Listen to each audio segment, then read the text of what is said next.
Assalamualaikum warahmatullahi wabarakatuh. Teman-teman, selamat datang kembali di Dollar Hunter. Jadi di sini kita akan update informasi mengenai perkembangan dan peristiwa terkini yang terjadi di seputar dunia cryptocurrency, teman-teman.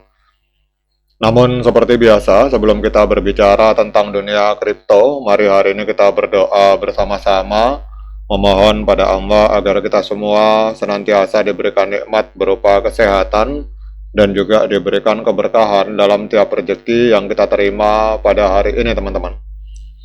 Oke, teman-teman, hari ini kita akan membahas tentang XRP, teman-teman. Jadi kita tahu bahwa untuk XRP ini persetujuan ETF XRP oleh Komisi Sekuritas dan Bursa Amerika Serikat ini merupakan sebuah langkah besar yang memberikan sinyal legitimasi terhadap Ripple dan aset digital dari XRP, teman-teman. Bahkan dalam berita terbaru, SEC ini menyetujui Grayscale XRP ETF, teman-teman.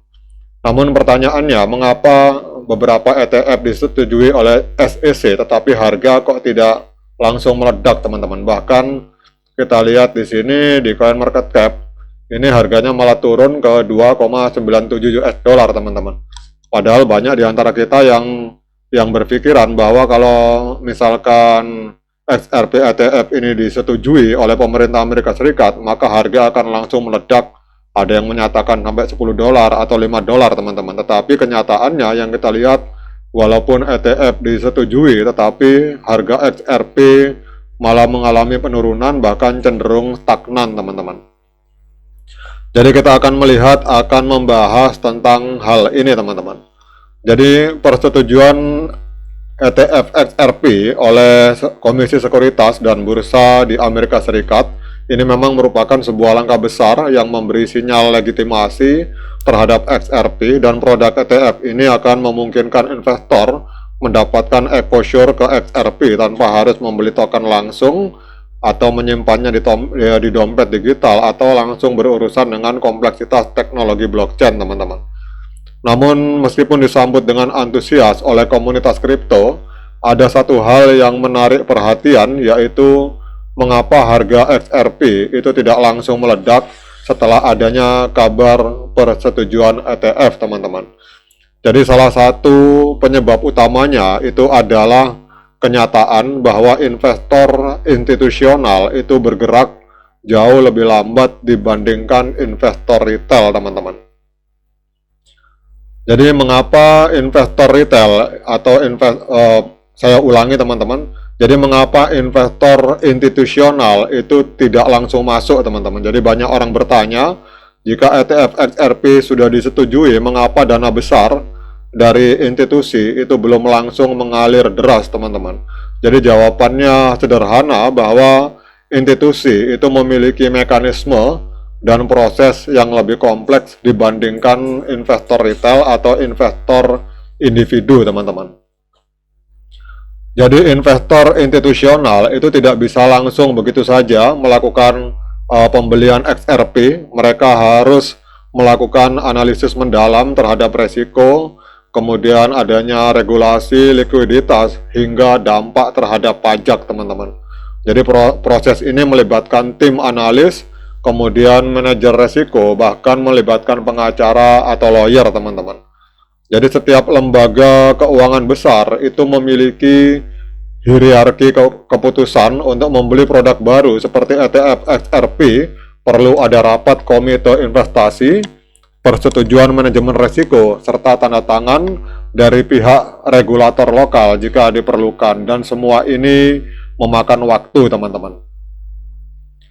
Jadi kalau kita berbicara bahwa institusi itu pada umumnya mereka menghindari volatilitas ekstrim. Jadi mereka lebih memilih menunggu harga stabil atau tren lebih jelas sebelum masuk dengan modal besar, teman-teman. Jadi bagi mereka menjaga portofolio dari kerugian itu lebih penting dibandingkan mengejar keuntungan cepat. Jadi jarang ada institusi yang langsung menggelontorkan dana miliaran dolar sekaligus.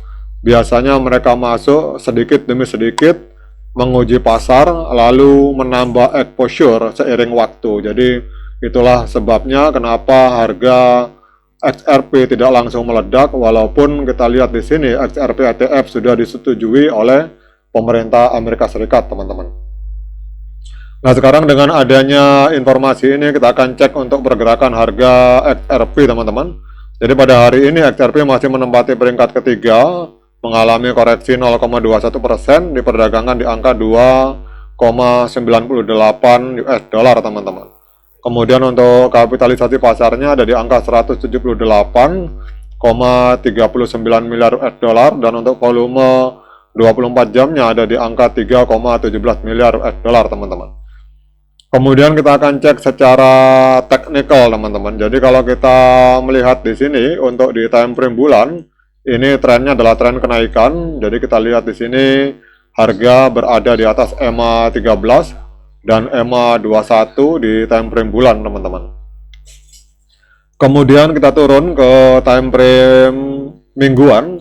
Walaupun di sini terjadi sedikit koreksi, tetapi secara tren ini trennya masih tren kenaikan, teman-teman. Apalagi kita lihat di sini sudah terjadi golden cross di indikator stokastik, garis biru memotong garis kuning ke atas, dan harga hari ini berada di atas EMA 13 dan EMA 21 di time frame weekly. Jadi kalau kita lihat di time frame besar, time frame bulan, dan time frame mingguan, itu tren dari XRP itu trennya masih tren kenaikan, teman-teman.